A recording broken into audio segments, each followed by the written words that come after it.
Hi, my name is Mike Skupa, creative director of the Chant. Mike, why don't you tell us what the Chant is all about? The Chant is a third-person horror action adventure game set on a remote spiritual retreat in the Pacific Northwest. Was this something you personally wanted to put together, or was this a team-based narrative? How did it all sort of get going? A bit of both. The game started off just a strange idea to set a game in a location like this with this kind of setting, and then as more people joined the team, the game evolved, the scope and the variety of things that you could do grew. There's a lot of amazing survival horror stuff out there.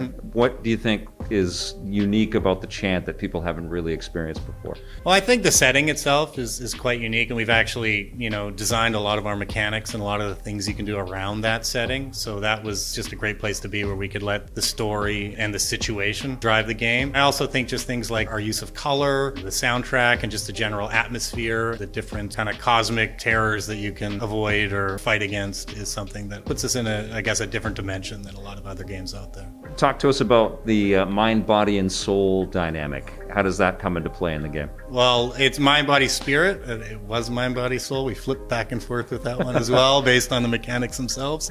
But we've tried to center as much of the game around that as possible. So the character has 3 core stats, and mind represents your mental state of mind. And a big thing in our game is that there's this other dimension called the gloom that preys on your negative emotions. So, as yourself and the other characters lose their mind, you become more susceptible and vulnerable to these entities. So that's a big part of it. And the game body represents your ability to survive against the physical threats. And then spirit is something you can actually use to meditate or replenish your mind by calming your character down, but you can also, later in the game, access some spiritual abilities that you can use for the sake of survival. Were you influenced on a retreat of some kind? I'm curious how a game comes out of these philosophies.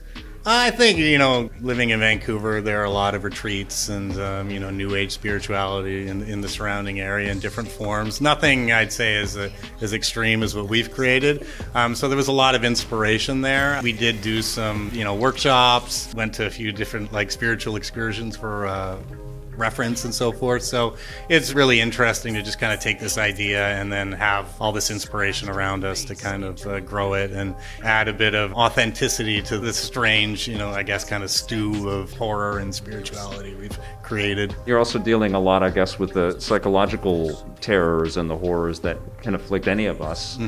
But you're physicalizing things like burning sage and turning that into a melee weapon. Talk to me about the sort of testing those systems out and making it feel like it's true to the messaging of the game, but it's also fun gameplay. For us, we looked at some common beliefs that you see in different parts of the world and so forth, where the things of like sage being used to cleanse negative energy. We took an idea like that and then we kind of implemented that into our mythos and into our supernatural creation. So I think by taking a lot of these elements and then kind of incorporating it into this kind of strange cosmic science we've built, it gave us a good foundation of stuff to draw from. It also has been fun to do things that we hadn't necessarily seen before, and trying to make it fun, trying to make it easy to pick up and play and so forth. And some storytelling, which is part of your background. You worked on Bully and Sleeping Dogs, and narrative fused into gameplay has always been a big part of your background.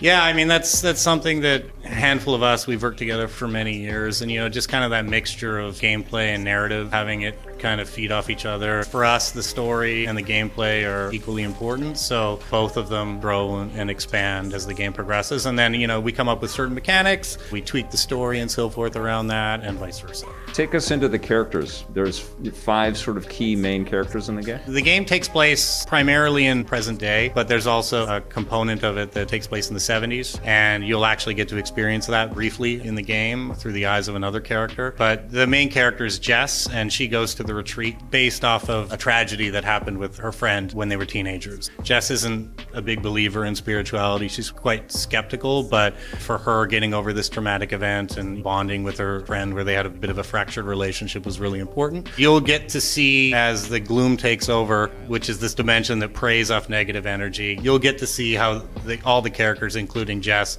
kind of become susceptible to it and, have to deal with their own personal demons as the game progresses. When did it start to feel like this was all coming together? Because this game has been in development for a long time. The base ideas remain pretty intact from the beginning, but I think it was when, our team started to grow. Originally, it was just a few of us. Then when we grew to about 6 or 7 people, and I think around that point, when we actually had like full-time staff working on each component, I think that was when we really looked at it and said, like, we can really build something there, and we can also, take advantage of some of the stuff we've done in the past in our careers and be a little more ambitious. Really create a universe that we felt would do the game a service. The game started off very linear. We wanted to give a little more sense of wonder and exploration. And as we've added, new members to the team, each one of them has brought something new to the table. We started off with an idea, but the game has just constantly evolved. This is the first game from Brass Token.